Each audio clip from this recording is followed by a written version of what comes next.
Okay, picture this. A really powerful emperor, he's kind of isolated himself, and he's literally praying for snow. Like the fate of his whole dynasty might hang on whether it snows or not. Why? Because there's this massive annual financial meeting coming up, and well, without this divine sign, things could get really ugly. Welcome to the deep dive. Today we're diving headfirst into the really complex world of Ming Dynasty politics under the Jiajing Emperor. Our story starts, believe it or not, during a lantern festival. Seems calm, but it kicks off this whole chain reaction, exposing deep corruption, a huge financial mess, and this power struggle that could totally change the empire. We're drawing from this amazing anthology today. It's got everything: imperial decrees, hushed talks between eunuchs, those super tense financial meetings. It really puts you right there. So our goal today is to figure out how this supposedly heaven-sent snowstorm leads, ironically, to a man-made flood, a really brutal economic policy, and this clash of powerful figures. It's one of those stories where, like, the tiniest shift in the emperor's mood decides who lives, who dies, and who gets literally soaked. Let's get into it. All right, let's start with the emperor himself, Jiajing. There was this palace fire, right? And after that, he moved into his reflecting study in Yuxi Palace. And from there, he issues this sin confession decree. He's blaming himself for the lack of snow, orders this intense 15-day fast, prayer. He thinks his lack of sincerity is the problem. What does that tell us about him? Well, it's very telling. Jiajing was deeply into Taoism, and this decree, it's not just humility. It's smart politics, really. By taking the blame publicly, he's showing his connection to, the cosmos, but he's also putting massive pressure on his officials. Oh, Yeah, God. everyone has to join his ritual. It forces this kind of performance of unity, showing he's ultimately in charge. If he's dealing with heaven, they better follow his lead. And they totally did, didn't they? Top guys like Grand Secretary Yan Song, the head eunuch Lu Fang, everyone in the capital, they're forced into this strict fast, no cooking, no meat. During the Lantern Festival, you can just imagine the stress. If that snow didn't show up before that big financial meeting, well, the emperor would not be happy. What kind of pressure is that on people? It's enormous pressure. I mean, think about it, your job, maybe even your life, hanging on the weather. It's not just about being devout, it's political survival. Every single official knew the emperor's mood, tied to the sky, would directly hit their own standing. It definitely bred this atmosphere of intense caution. And everyone's scrambling for imperial favor, especially with that meeting looming. And then day 15, just before dawn, it happens. Snow. Big flakes, apparently, landing on the lanterns first, then everywhere. And the rush to tell the emperor sounds like pure chaos. This eunuch, Feng Bao, sprints through the palace, actually silencing other people, just so he can be the first with the news. Why is that specific act so important? It's a perfect little snapshot, isn't it? How something natural immediately becomes, well, political currency. The snow isn't just snow, it's leverage. Feng Bao got it instantly. It wasn't just that it snowed, but who told the emperor first? Right, being the messenger. Exactly. Being the first bearer of this heavenly blessing could boost your status enormously. It implied you were closer to heaven, and more importantly, closer to the emperor.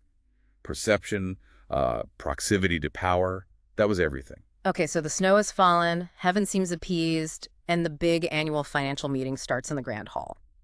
But here's the twist. Jiajing isn't actually in the hall. He's next door, in his study, listening through some kind of hidden opening. What's the strategy there, the sort of governing through inaction? Yeah, it's a fascinating power play. It wasn't real in action, of course. It was highly calculated. By staying hidden, Jiajing forces his officials to debate openly, show their hands, reveal their factions, and crucially, take responsibility for the hard choices. He gets to see who's really loyal. Precisely. He sees their true colors, their abilities, without getting his own hands dirty on controversial stuff. It let him keep this almost detached, godlike authority. He only steps in with a tiny signal to show his will. Testing them. Testing their loyalty, their willingness to take the heat, all while he holds all the cards. Ultimate control. Makes total sense. So the meeting kicks off and the financial report, well, it's bad. Really bad. They collected, what, about 45 million taels in tax silver? The budget was supposed to be under 40 million, but they actually spent nearly 54 million taels. That leaves a deficit of over 8 million taels.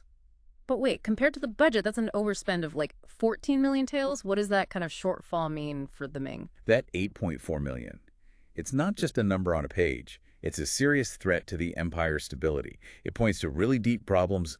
Can't fund the basics, maintain roads, defend the borders. Historically, deficits like this, they often lead to social unrest, weaker military, people losing faith in the government. So not just bad bookkeeping. No, a fundamental threat to the whole Ming system. And when they start digging into where the money went, the conflict explodes. First big thing, 3 million taels for the Ministry of War, for 30 warships. But, these ships never sailed for war. 10 were apparently used to haul timber for the palace, and 20 went to the Maritime Trade Department for cargo. And Gao Gong and Zhang Zhusheng, these Ministry of Revenue guys tied to the anti-Yansong faction, they refused to sign off. Puts them right up against Yan Shifan, Yansong's son, who runs works and personnel. Oh, absolutely. It's an immediate power struggle playing out through the budget lines. Those aren't just accounting entries. They're tools for power and, frankly, corruption.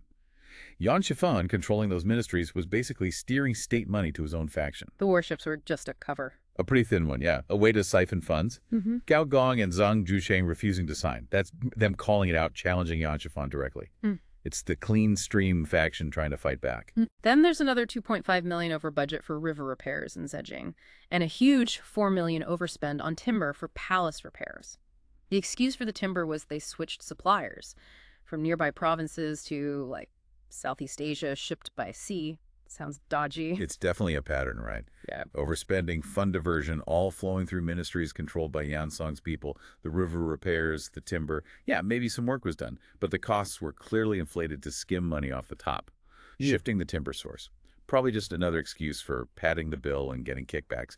The whole treasury was being bled dry for this one powerful group. So Zhou Jing, listening in from his secret spot, how does he weigh in? With this single chime, right? A bronze king. Exactly.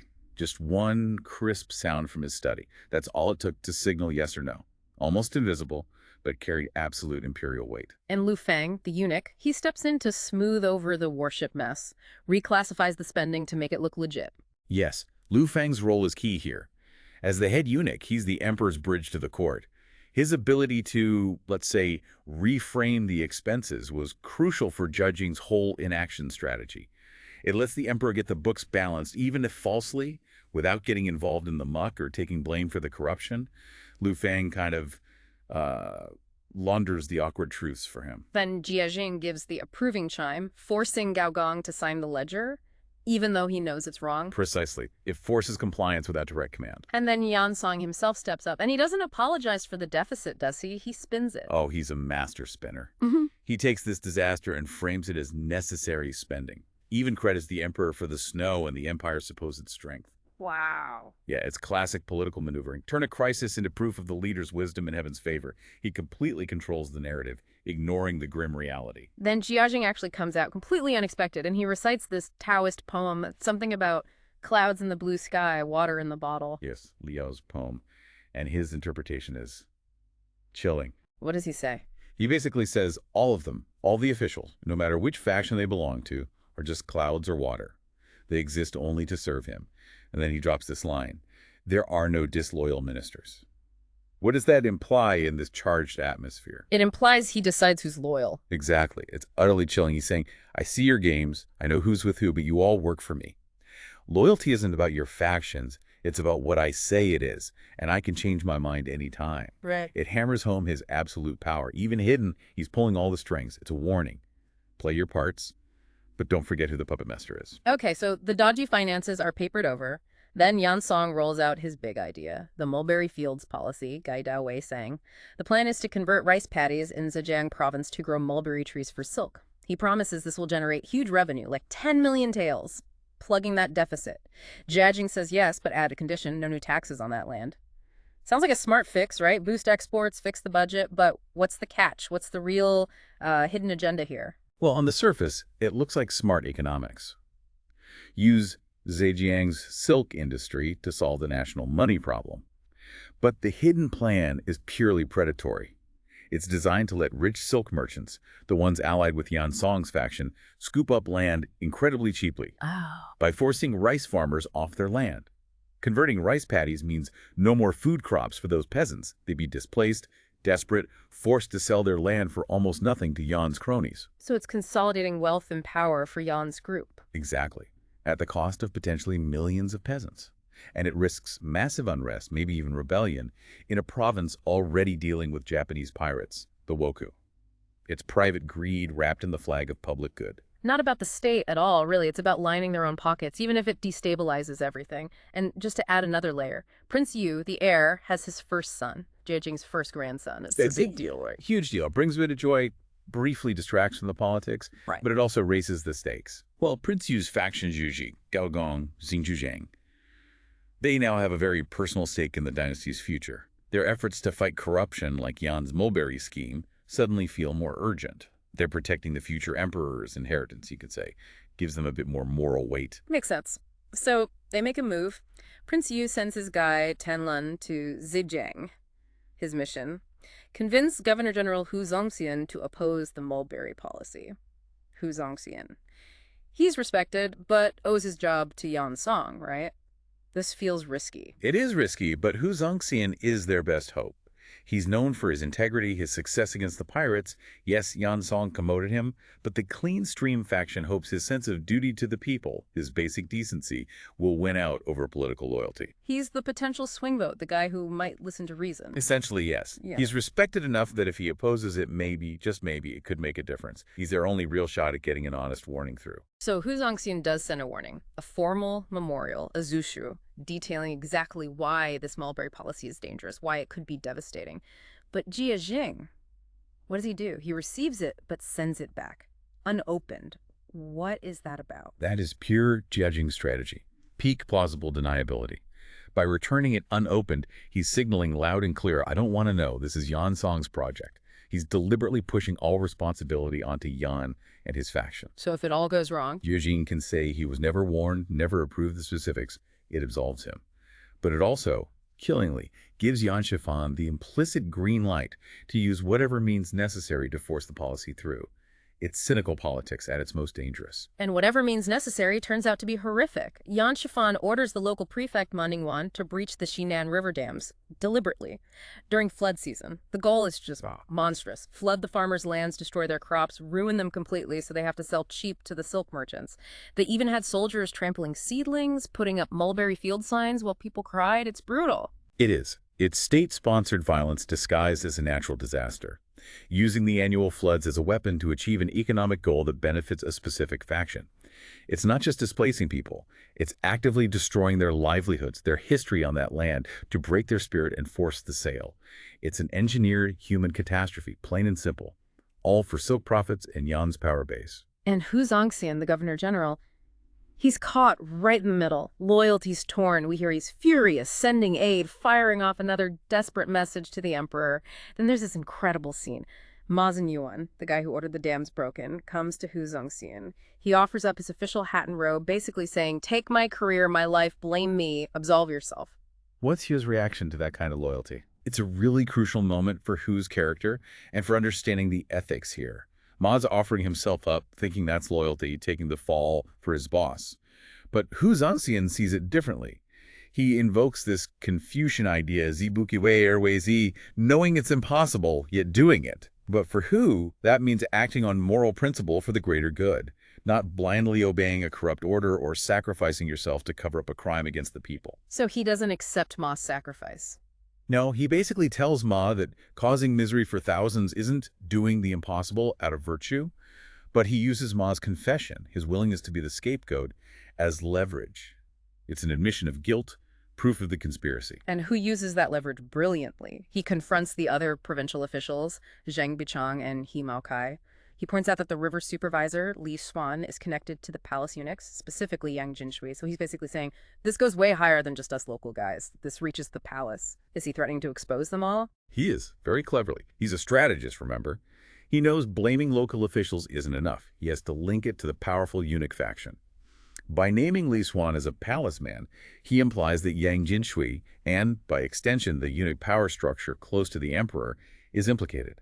The fear of their anger might be greater than their fear of Hu or even Yan Song. It forces Yang and He to cooperate, to save their own skins. And this leads to Hu's big move. He makes Yang He and implicitly gets Yang Jinshui on board to co-sign a new memorial.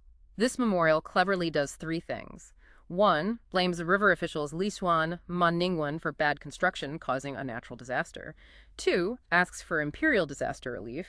And 3. The clincher, demands a delay to the mulberry fields policy. How does this flip the script? It's absolutely masterful. He gets the very people responsible for the disaster, including the local agents of the Yan faction and the palace eunuchs, to sign a document that confesses to failure, albeit disguised as incompetence, secures aid for the victims, and halts the policy they were violently implementing. While making himself look responsible by taking charge of the report. Exactly. He takes formal responsibility, preserving his honor, but he forces the corrupt players into a corner. They have to agree to delay their own scheme to cover up their involvement in the disaster. He uses the system's own corruption against itself to protect the people and stop the policy, at least for now. It's an incredible display of integrity mixed with shrewd political maneuvering.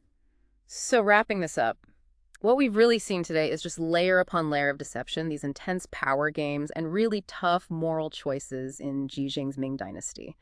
What started as a plan to change crops turned into this horrific human crisis, all fueled by greed and factional fighting, and overseeing it all, this emperor watching from the shadows, directing things but keeping his own hands clean. It's a stark reminder, isn't it, that these big historical events, especially when power and money are involved, they're never simple. They're tangled webs of ambition, loyalty, betrayal, and the very real, often devastating human cost when political games matter more than people's lives. The way Jiajing cultivated ambiguity, how officials tried to navigate impossible choices, it really makes you think about how power operates and the hidden price of these grand political schemes. Yeah, the whole story really highlights how leaders can govern through vagueness, right? Pushing their agendas, but making sure they can always deny direct responsibility. And it leaves you wondering, a system like that, where blame is always shifting, where right and wrong gets so blurry, what does that ultimately do to a country's stability, to its people? Could it be that the very policies meant to fix things, like Jiajing's attempts to solve the deficit, actually ended up planting the seeds for the dynasty's eventual problems? It's definitely something to think about.